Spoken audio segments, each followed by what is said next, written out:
Assalamualaikum warahmatullahi wabarakatuh. Kepada yang terhormat Kepala Balai Pendidikan Menengah Yogyakarta, kepada yang terhormat Kepala Sekolah SMA SMK Kota Yogyakarta, kepada Bapak Ibu guru di sekolah, kepada adik-adik pelajar putra-putri SMA SMK Kota Yogyakarta yang saya cintai. Salam sehat untuk semua di rumah masing-masing. Semoga kita selalu diberikan kesehatan yang baik, selalu diberikan kehidupan yang senang, tentram, damai, dan bahagia. Baik, saya akan memperkenalkan diri dulu. Saya nama Sukar, pangkat Kompol, NRP 64090086, jabatan sebagai Kasat Res Narkoba Polresta Yogyakarta, mewakili Bapak Kapolresta Yogyakarta. Pada kesempatan saat ini, kami melaksanakan penyuluhan tentang vandalisme dan kejahatan jalanan di kalangan remaja. Apa yang disebut remaja? Yang disebut remaja adalah anak yang berusia antara 13 tahun sampai 18 tahun dan merupakan usia peralihan dari anak-anak ke dewasa. Masa ini disebut masa puber. Nah, kemudian kita lanjutkan yaitu tentang periodias atau puber remaja. Nah, di sini saya sampaikan kepada adik-adik pelajar. Jadi masa prapuber yaitu antara usia 12 tahun sampai 13 tahun. Masa ini disebut juga masa puber, yaitu masa peralihan dari anak-anak ke remaja. Kemudian pada anak-anak perempuan, masa ini lebih singkat dibandingkan dengan anak laki-laki. Jadi beda. Jadi antara masa perempuan dan masa puber laki-laki itu beda. Nah, kemudian untuk masa atau pada masa ini, yaitu terjadi perubahan yang besar pada remaja, yaitu meningkatnya hormon seksualitas dan mulai berkembangnya organ-organ seksual serta organ-organ reproduksi remaja. Nah, ini antara itu usia tersebut, nah itu bisa berkembangnya itu organ-organ lebih reproduksi. Dan kemudian ini perkembangan intelektualitas sangat pesat. Jadi perkembangannya itu sangat pesat. Ya. Akibatnya remaja-remaja ini cenderung bersikap suka mengkritik karena merasa tahu segalanya. Nah, jadi di usia-usia tersebut adalah suka mengkritik karena merasa tahu segalanya, yaitu atau membanggakan, membangkang ataupun membantah terhadap orang tua. Ini karena masa-masa tersebut, di usia tersebut. Nah, kemudian mulai menyukai orang dewasa yang dianggapnya baik, serta menjadikan sebagai hero atau pujaannya. Seperti perilaku ini akan diikuti dengan meniru segala yang dilakukan oleh pujaannya. Kemudian seperti model rambut, gaya bicara, sampai dengan kebiasaan hidup pujaan tersebut. Jadi mengikuti gayanya, pola hidupnya, seperti apa tingkah lakunya dan cara bicaranya akan diikuti. Karena masa-masa tersebut memang ada masa-masanya tersebut. Nah, itulah masa-masa di usia tersebut. Nah, kemudian masa pubertas yaitu 14 tahun sampai 16 tahun. masa ini disebut juga masa remaja awal. Nah, ini 14 sampai 16 tahun.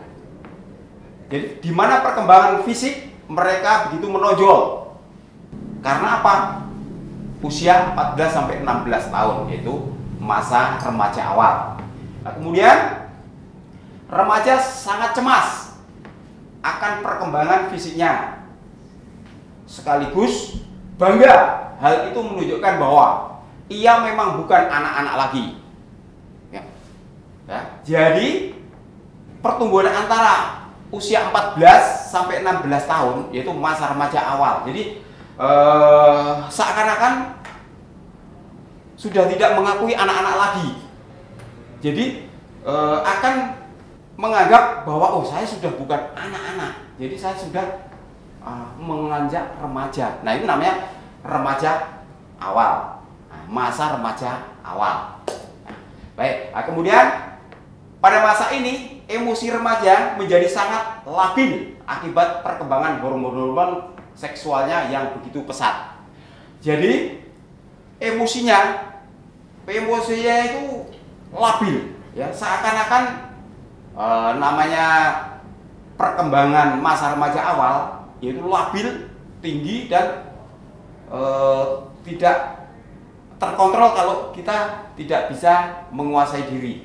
Nah, memang kita bisa lihat seusia 14 sampai 16 tahun itu labil, ya. Karena apa? Karena masa remaja awal. Ini masa akhir pubertas, yaitu antara 17 tahun sampai 18 tahun. Pada masa ini, remaja yang mampu melewati masa sebelumnya dengan baik akan dapat menerima kodratnya, baik sebagai laki-laki maupun perempuan.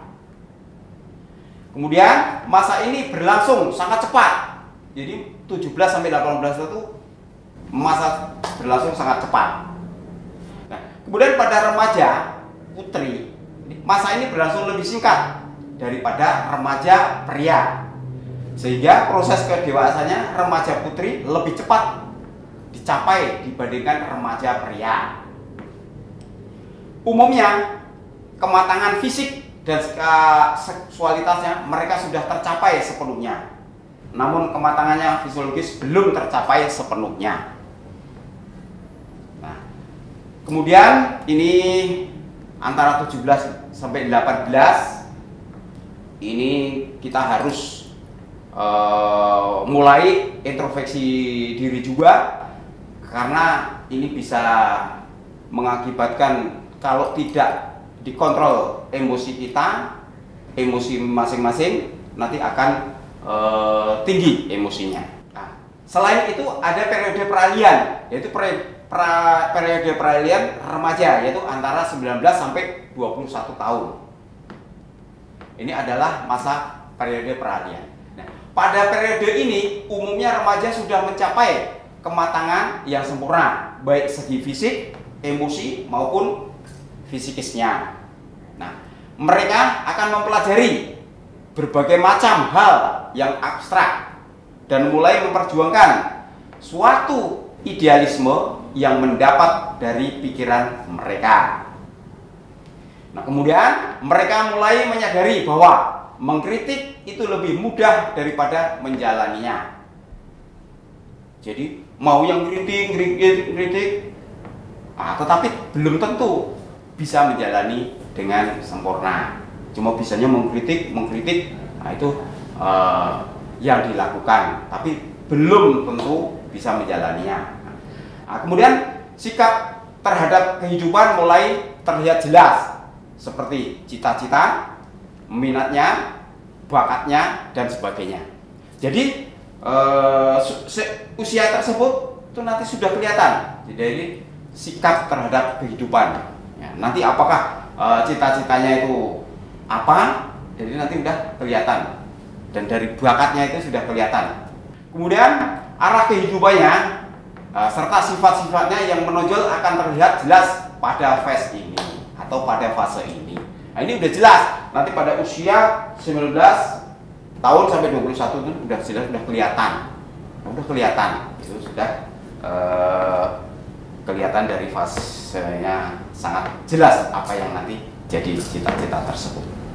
Sekarang ada kenakalan-kenakalan remaja, ya. Kenakalan-kenakalan remaja itu banyak diawali, ya, diawali dari minuman keras sampai mabuk-mabukan. Nah, kemudian penyebabnya apa? Penyebabnya kenakalan atau kejahatan remaja itu ya satu, kontrol diri yang lemah. Jadi karena apa? Tidak bisa mengontrol dirinya. Andai kata bisa, hanya lemah. Sebetulnya harus tahu apa saya, siapa saya, posisi saya apa. Nah, kalau posisi saat ini adik-adik jadi siswa, pelajar, ya lakukan sebagai posisinya. Sebagai pelajar, tugasnya belajar, menimba ilmu, bagaimana caranya bisa pandai, tidak usah melakukan kejahatan-kejahatan di jalanan. Itu tidak ada gunanya dan justru malah akan mempengaruhi diri kita sendiri. Belajarnya tidak baik, sekolahnya juga tidak fokus. Jadi lebih baik tidak usah melakukan kejahatan-kejahatan jalanan. Nah, kemudian yang kedua yaitu penyebab kenakalannya atau kejahatan remaja, yaitu yang kedua, teman sebaya yang kurang baik. Nah, kita bergaulnya di teman sebaya ini harus cari yang baik, sifatnya, kelakuannya, tutur katanya, sopan santunnya, tingkah lakunya. Cari itu yang baik. Jadi cari teman yang sebaya seperti itu, baik semua yang dicari, bukan yang mencari yang anak ugal-ugalan, bukan mencari anak yang sombong, bukan mencari teman anak yang menganggap tahu semuanya, bisa semuanya. Itu tidak baik. Itu makanya cari teman yang baik aja. Masih banyak teman-teman itu yang baik. Ya, ingat, perbuatan baik itu tinggal diri kita yang melakukan. Kalau kita punya niat ingin berbuat baik kepada siapapun, itu sudah bagus. Lebih baik punya cita-cita dan punya keinginan, saya ingin membantu orang lain dalam hal kebaikan. Itu sudah bagus. Bagus itu. Lakukan, buktikan, nanti akan bagus.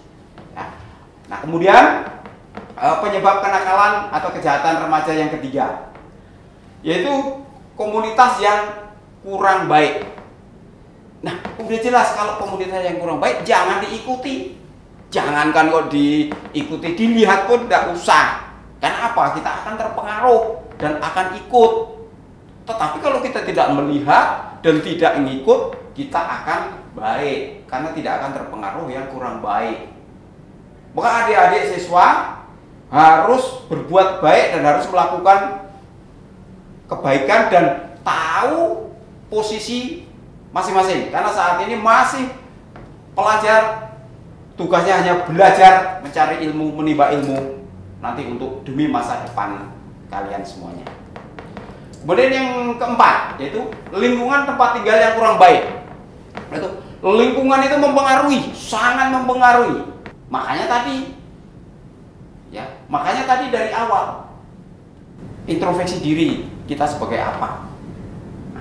Nah, kalau di lingkungan tempat tinggal kita sudah kurang baik, kita kalau tidak bisa membentengi diri kita, kita akan terpengaruh dan terhanyut ke ikut yang kurang baik juga. Maka kita harus siapkan fisik, mental, kemudian keinginan, kemudian mau berbuat baik. Udah, nanti tidak akan terjerumus ke lingkungan yang kurang baik tersebut. Karena lingkungan sangat mempengaruhi. Contohnya, lingkungan banyak anak-anak yang minuman keras, mabuk-mabukan. Di lingkungan ada yang suka mengambil barang milik orang lain. Di lingkungan ada orang yang jorok atau kebersihannya tidak baik. Lingkungan ada anak-anak yang malas belajar, tidak mau belajar, hanya tongkrong-tongkrong yang tanpa arah dan tanpa ada gunanya.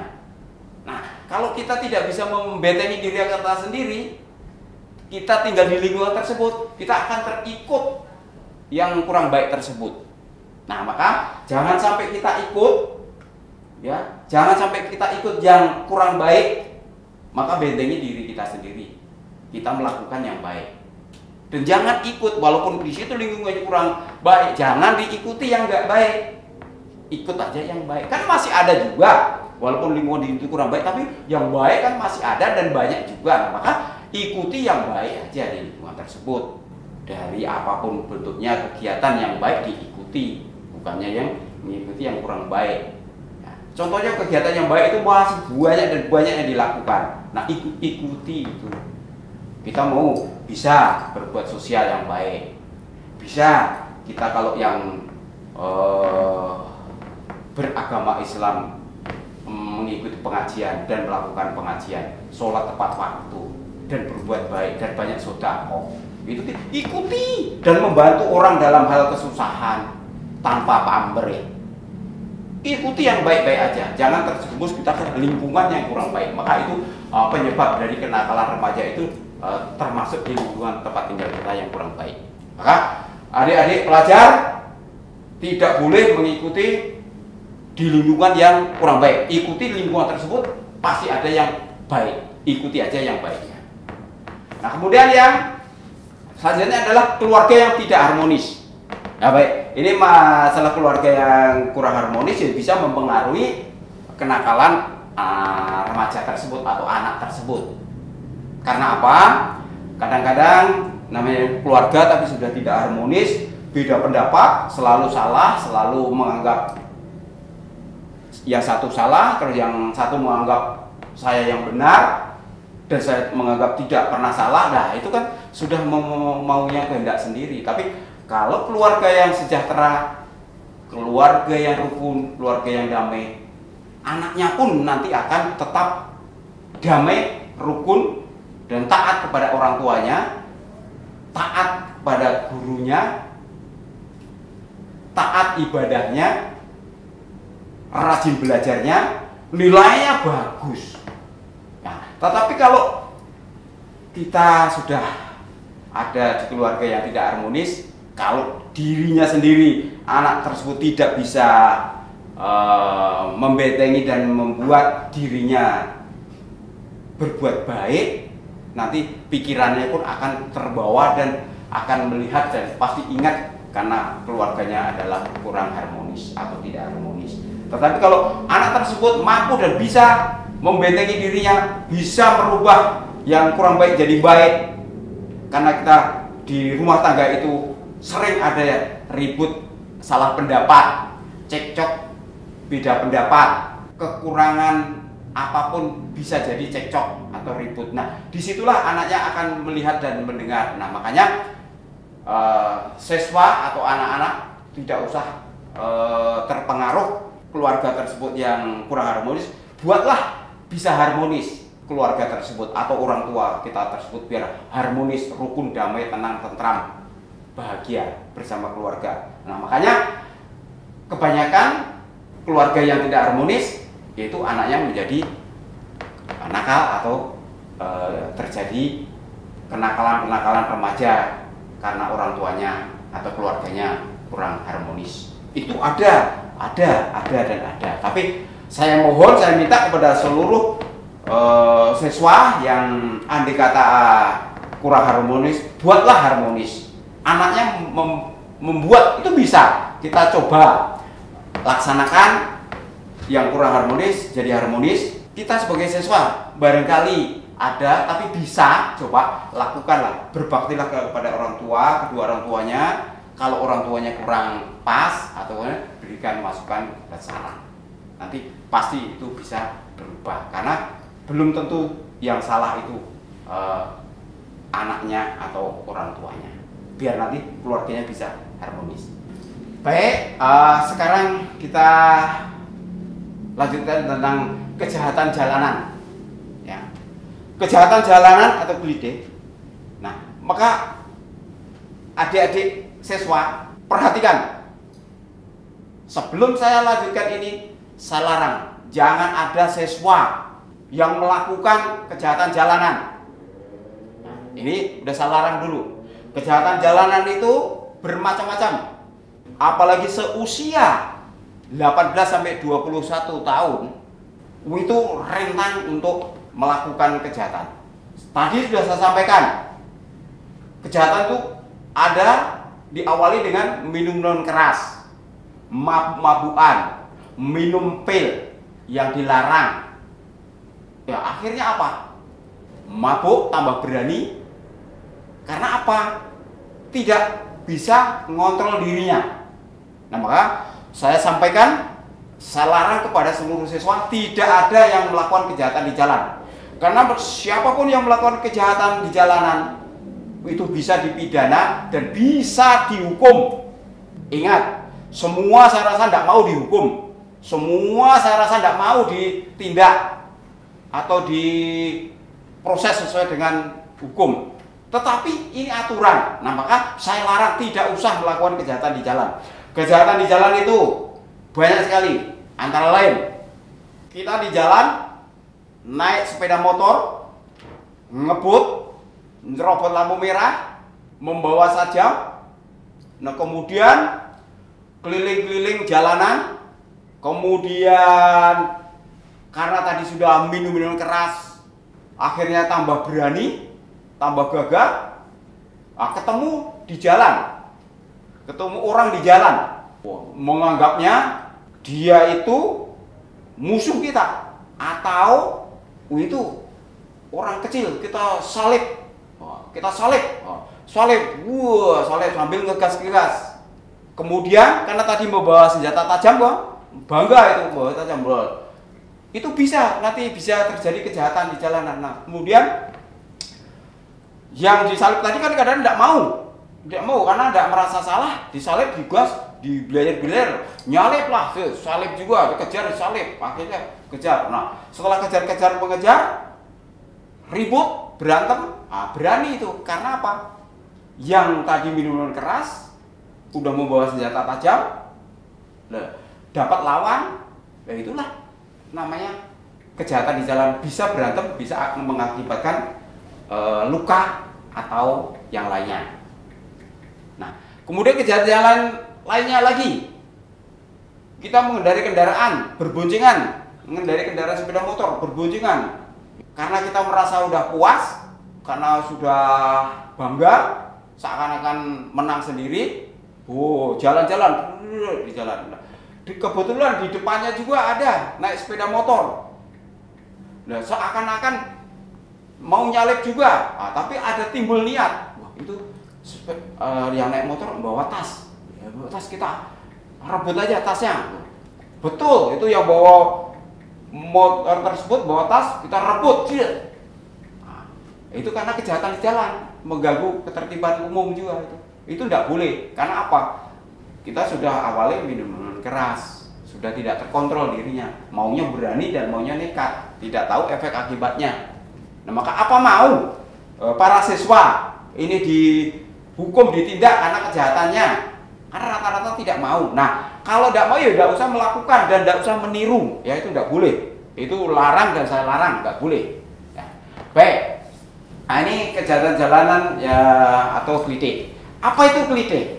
Nah, saya sampaikan dalam bahasa Jawa, klite itu bermakna suatu aktivitas mencari angin di luar rumah atau keluyuran. Nanti klite itu sebetulnya awalnya yang baik, klite-klite jalan-jalan, mencari angin di luar.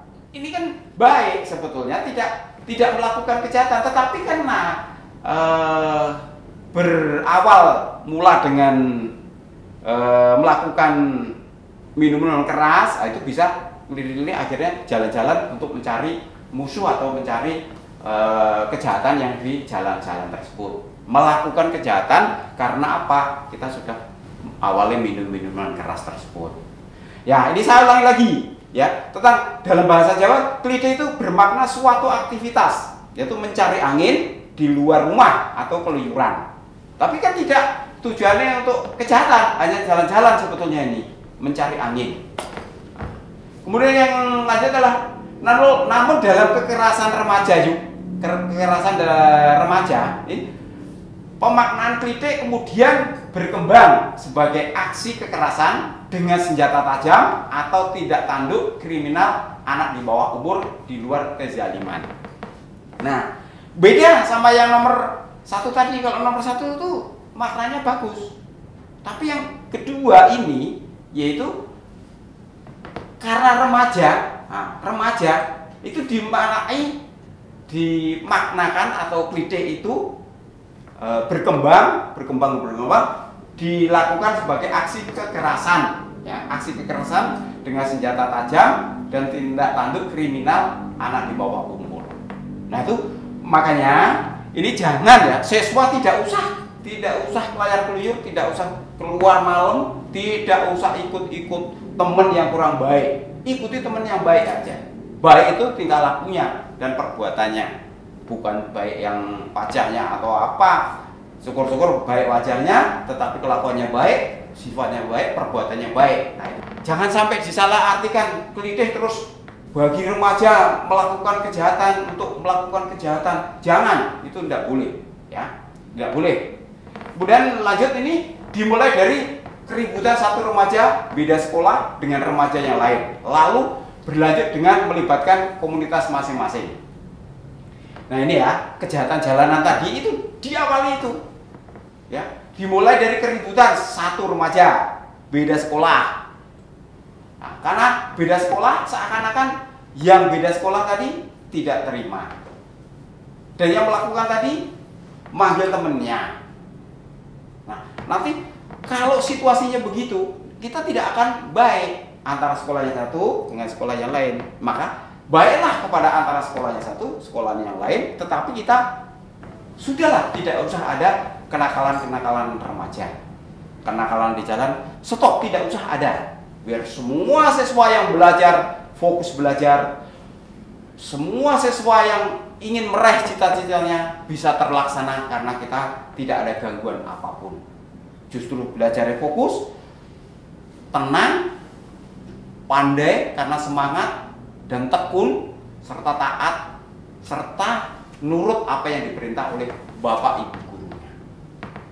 Nah, semoga siswa-siswa yang taat dan patuh kepada gurunya itu nanti bisa jadi anak yang sukses dan bisa berhasil dan bisa hidup damai, tenang, bahagia dan sejahtera.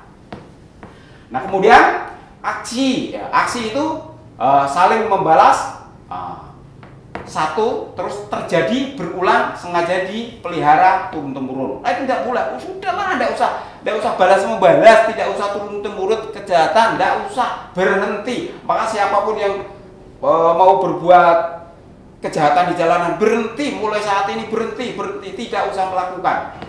Jogja biar semua aman, semua tenang, aktivitas lancar dan tidak ada gangguan di jalanan apapun. Semua ramah tamah, semua baik, kita hidup tenang, tentram, damai, bahagia. Yang sekolahnya juga tenang, yang bapak ibu gurunya ngajarnya juga tenang, anak-anak yang diajar juga nurut dan pandai-pandai. Ya, mudah-mudahan sukses semuanya, siswa-siswanya nantinya. Nah kemudian persoalan atau motif klite amat beragam. Nah, yang mengerikannya lagi korban random atau acak. Nah ini jangan sampai motif klite disalahgunakan atau klite itu diartikan yang jelek. Jangan sampai. Mulai hari ini, mulai sekarang, siswa putra putri harus belajar dan hanya belajar, tidak ada kelayar keluyur yang tidak ada arahnya dan tidak boleh melakukan kejahatan. Karena masa remaja dan masa usia antara 18 sampai 21 itu sangat melakukan hal-hal gampang dipengaruhi. Ya, itu tentang kejahatan jalanan. Nah, ini kasus-kasus kenakalan remaja tahun 2019 itu cukup banyak. Namun bisa diatasi. Bisa diatasi dan akhirnya apa? Baik dari kenakalan remaja yang bersifat tongkrong-tongkrong kemudian dilanjut dengan keributan, penganiayaan dan melakukan kejahatan terhadap orang lain itu bisa ditekan dan bisa diamankan dan bisa berhasil dan ditekan turun kejahatan di Yogyakarta. Jadi di wilayah Yogyakarta sekarang sudah mulai berkurang kejahatan itu, terutama kenakalan remaja. Nah ini untuk kasus yang kenakalan remaja tahun 2020 itu masih ada tapi berkurang karena kejahatan dan kenakalan itu tidak akan ada habis, tapi kita harus bisa mengurangi. Nah itu caranya dari kita pihak kepolisian dibantu yang lainnya tetap untuk memberantas kejahatan jalanan, baik itu remaja maupun bukan remaja. Siapapun yang melakukan kejahatan kita basmi, kita berantas. Semoga nanti tidak akan ada kejahatan lagi. Andai kata ada, ya hanya sedikit dan tidak fatal. Saya doain semoga juga cita-cita tercapai dengan syarat rajin, taat, patuh, dan melaksanakan sesuai aturan. Nah, kemudian ini tawuran. Nah, kalau tawuran itu tidak boleh, pelajar itu tawuran tidak boleh. Ya. Karena apa? Di usia pelajar itu memang masih usia yang masih fit atau masih menggebu-gebu. Kadang-kadang sudah tahu efek akibatnya, kadang-kadang belum tahu efek akibatnya. Nah, ini sekarang saya kasih penjelasan dan kasih tahu ya. Ini kalau perkelahian atau tawuran pelajar itu antara siswa sekolah ya, perkelahian atau tawuran antar siswa di sekolah itu bisa ada ancaman hukumannya, yaitu pasalnya adalah pasal 170 KUHP tentang itu pidana penjara selama 5,5 tahun bahkan sampai 12 tahun apabila mengakibatkan kematian. Itu siswa. Nah, kemudian perkelahian atau tawuran yang mengakibatkan luka berat di penjara 2 tahun sampai 8 bulan. Kita tidak boleh mengajak teman menyerbu atau datang ke sekolah lain untuk tawuran karena gara-gara hanya selisih paham. Itu tidak boleh. Apapun bentuknya kita datang itu ada hukumannya, ada pasalnya. Apapun bentuknya kita menghasut atau mengajak itu juga ada aturannya. Karena apa? Semua yang ada di kita di Indonesia itu ada aturannya. Semua sudah diatur, maka jangan sampai ada yang melakukan. Nah, ini kasus-kasus kejahatan yang sudah dilakukan orang tersebut. Nah, begini. Apa mau siswa melakukan kejahatan terus ketangkap, terus diproses, terus dihukum? Tidak akan ada yang mau. Maka kalau nggak ada yang mau, udah diam, tidak usah melakukan kejahatan. Bantu itu Bapak Ibu guru. Petunjuknya apa, ngajarnya bagaimana, lakukan dengan baik, terima dengan baik. Jangan menentang dan jangan melawan sama Bapak Ibu guru. Ya. Taati aturanmu, taati perintahnya, dan lakukan dengan ikhlas. Jangan sekali-kali berani sama Bapak dan Ibu guru. Di rumah siswa atau siswa-siswi ini harus taat dan patuh kepada orang tuamu. Asal petunjuk dan aturan orang tuanya baik, lakukan. Jangan melawan, karena itu adalah orang tuamu. Kemudian harus tahu diri, lingkunganmu itu apa. Kalau di situ bagus, kamu tetap ikut kesibukan dan lingkungan tersebut kau ikuti. Tapi kalau lingkungan tidak baik, kamu harus bentengin dirimu. Jangan diikuti dan jangan mendekat kalau kurang baik. Kalau kau mendekat akan terhanyut, akan terbawa dan akan ikut. Maka lebih baik kau jangan mendekat dan jangan ikut yang kurang baik. Lanjut, ini yang vandalisme. Nah, vandalisme berarti perbuatan atau merusak dan atau menghancurkan hasil karya seni dan barang berharga lainnya, keindahan alam dan sebagainya. Coret-coretan di tembok-tembok jalan atau murah, yang ilegal, dan lain-lain yang sering kita lihat. Nah, siswa juga tidak boleh melakukan coret-coret tembok. Itu kan ada yang punya tembok itu. Tembok itu ada yang punya. Yang punya pasti juga melarang. Tidak boleh kalau dicoret-coret, ngawur tanpa arah dan hanya asal-asalan. Apalagi ditulis-tulis kata-kata yang tidak baik. Itu udah tidak boleh. Jangan dilakukan. Coba kalau pipi kamu dicoret-coret orang lain yang murah, marah kan kamu juga tidak boleh. Nah, makanya itu barang dan tembok itu ada yang punya. Jangan dicoret-coret. Ya, karena itu ada milik orang lain. Nah, ini coret-coret seperti ini. Contohnya, tidak boleh ngawur, coret-coret, gambar-gambar tanpa arah, gambar-gambar yang jelek. Bahkan coretnya di tempat tembok orang. Tembok itu ada yang punya, dibikin oleh yang punya. Bukan ngawur, bukan milikmu. Nah, itu yang saya sampaikan kepada seluruh siswa putra dan putri ini. Semoga siswa putra putri ini setelah saya sampaikan ini mendengar dan mengetahui dan tidak akan melakukan kejahatan dan hanya mau melaksanakan tugas belajar. Mudah-mudahan nanti kedepannya bisa sukses dan bisa tercapai cita-citanya. Dan sekali lagi, stop, berhenti, dan jangan melakukan kejahatan di jalanan, baik yang berupa klinik ataupun vandalisme. Sekian dari saya, ada tutur kata dan kurang lebihnya saya mohon maaf. Sekian, wassalamualaikum warahmatullahi wabarakatuh.